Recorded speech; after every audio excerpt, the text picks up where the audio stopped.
बिहार में 42 विधायकों की विधायकी खतरे में है।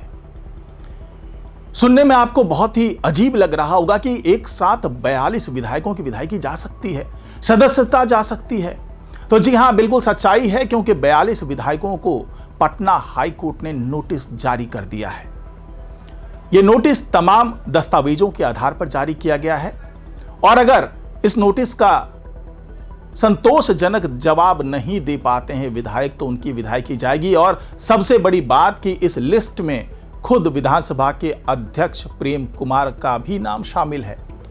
तो आखिरकार ये पूरा मामला क्या है और कितने विधायक कौन से पक्ष के हैं और ऐसी कार्रवाई क्यों की जा रही है, पटना हाई कोर्ट इसको लेकर के इतना सख्त क्यों है, जानेंगे आज की इस रिपोर्ट में। तो इस रिपोर्ट को आखिर तक जरूर देखिएगा। नमस्कार, मैं हूं डॉक्टर सुरजीत सिंह और आप देख रहे हैं YBN बिहार झारखंड। अगर आपने अभी तक इसे सब्सक्राइब नहीं किया है तो सब्सक्राइब कर लीजिए और अगर आपको ये वीडियो अच्छा लगे तो लाइक कीजिए, शेयर कीजिए और कमेंट जरूर कीजिए।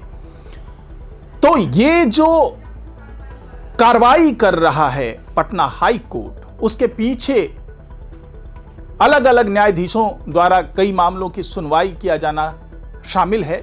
अलग अलग न्यायाधीशों ने अलग अलग दस्तावेजों के आधार पर यह सारी अनुशंसाएं की है और पटना हाईकोर्ट में कुल मिलाकर के 42 विधायकों के खिलाफ याचिकाकर्ताओं ने याचिकाएं दी थी। इसमें से ज्यादातर याचिकाकर्ता वो हैं जो पिछला चुनाव हार चुके हैं और पिछला चुनाव हारने के बाद उन्होंने ये याचिकाएं दायर की है और इन याचिकाओं में कई तरह के आरोप लगाए गए हैं। आरोप ये कि जो उम्मीदवार जीत करके आए हैं उन्होंने अपना जो शपथ पत्र है उसमें गलत जानकारी दी, चुनावी प्रक्रिया के दौरान नियमों का पालन नहीं किया गया, चुनाव के लिए जो जरूरी दस्तावेज होते हैं, नामांकन के लिए जो जरूरी दस्तावेज होते हैं वो दायर नहीं किया गया। इसके अलावा आपराधिक पृष्ठभूमि के बारे में खुलासा नहीं किया गया है। ये कई ऐसे मामले हैं जो आरोप लगाए गए हैं। आरोप तो प्रेम कुमार तक पर लग गए हैं जो कभी विधानसभा के अध्यक्ष हैं और उनको भी नोटिस जारी कर दिया गया है। अब आइए समझते हैं कि इसमें कितने विधायक कौन से पक्ष के हैं और इसका आगे का समीकरण क्या बनने वाला है और क्या इनकी विधायकी चली जाएगी या फिर बचने की कोई गुंजाइश है, और अगर विधायकी जाती है तो उसके बाद के क्या परिणाम हो सकते हैं। तो कुल मिलाकर के अगर हम पूरे मामले को देखें तो इसमें से 32 विधायक जो हैं वो एनडीए के हैं, यानी सत्ता पक्ष के हैं। 8 विधायक आरजेडी के हैं, कांग्रेस के 1 और वाम दल के 1 विधायक इस पूरी लिस्ट में शामिल हैं।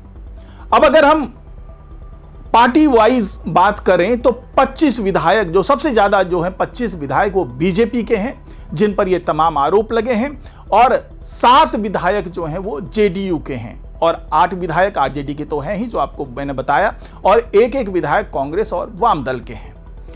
तो ये जो आरोप लगाया है, जो पराजित उम्मीदवार हैं, ज्यादातर मामलों में उन्होंने ही ये आरोप लगाया है कि पूरे चुनाव के दौरान धांधली हुई और खास करके बीजेपी विधायकों के ऊपर सबसे ज्यादा आरोप लगे हैं। और ये दावा किया गया है कि जो केंद्र सरकार है, जो निर्वाचन आयोग है, उन्होंने थोड़ी मिलीभगत करके इन लोगों को जिताया है और उसके लिए तमाम शपथ पत्र की प्रति लगाई गई है।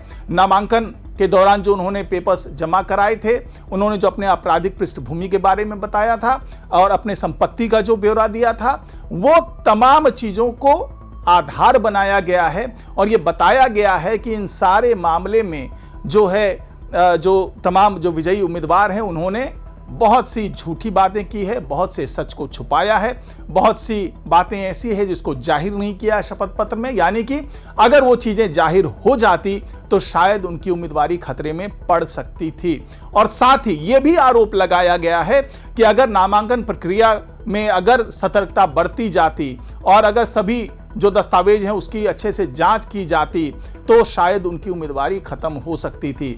और साथ ही जो मतगणना हुआ, उससे पहले जो मतदान हुआ, उस दौरान भी कई ऐसी चीजें की गई, फेवरेबल कंडीशन बनाए गए जिसके कारण ये सारे जो उम्मीदवार हैं वो विजयी हो पाए। ये आरोप है और इन्हीं आरोपों के आधार पर पटना हाईकोर्ट ने पहले तो केस को अपने संज्ञान में लिया, उसके बाद ये सारे नोटिस जारी किए कि आप जो आरोप लगे हैं आपके ऊपर उसके बारे में आपका क्या कथन है, इसके बारे में आपको नोटिस का जवाब आपको देना होगा और जवाब के माध्यम से आपको बताना होगा कि ये जो तमाम आरोप लगे हैं उसमें कितनी सच्चाई है। अब यहां पर सवाल ये उठता है कि क्या अगर ये मान लिया जाए कि सारी जो सदस्यता है, जो 42 विधायकों की सदस्यता चली जाती है, तो क्या सरकार पर कोई फर्क पड़ने जा रहा है? तो सीधे तौर पे नहीं, क्योंकि एनडीए के 202 विधायक हैं। अगर इसके 32 विधायक जिस तरीके से अभी जांच के दायरे में आ रहे हैं, वो 32 विधायक अगर अयोग्य घोषित भी कर दिए जाते हैं तो भी सरकार पर फिलहाल कोई संकट नहीं है। लेकिन अगर 8 विधायक आरजेडी के अयोग्य घोषित हो जाते हैं और 1 विधायक कांग्रेस और 1 विधायक वामदल का अयोग्य घोषित हो जाते हैं तो इसका दूरगामी प्रभाव पड़ेगा और कुल 42 सीटों पर उपचुनाव की अगर नौबत आती है तो हो सकता है सरकार तो नहीं बदलेगी, लेकिन संख्या बल में थोड़ा सा इधर से उधर कुछ फेरबदल हो सकता है। या तो जो विपक्ष का मोर्चा है वो थोड़ा और मजबूत हो जाएगा, जो टोटल 35 सीट हैं, इंडिया ब्लॉक की बात मैं कर रहा हूं, तो 35 से हो सकता है कुछ उसकी संख्या बढ़ जाए, क्योंकि ज्यादातर विधायक जो अयोग्य घोषित होंगे, यानी कि 32 विधायक वो सत्ता पक्ष के हैं, केवल यहाँ के 10 विधायक हैं जो इंडिया ब्लॉक के हैं। तो उपचुनाव होने की सूरत में यह भी हो सकता है कि जो 10 हैं उनकी संख्या घट जाए। लेकिन ये फिलहाल ये माना जा रहा है, जो कानून के विशेषज्ञ भी हैं, जो राजनीतिक विशेषज्ञ भी हैं, वो भी ऐसा मानते हैं कि पहले भी इस तरह के मामले हो चुके हैं, पहले भी इस तरह की शिकायतें की जा चुकी है हाईकोर्ट से। हाईकोर्ट इस तरह से पहले भी नोटिस जारी कर चुका है।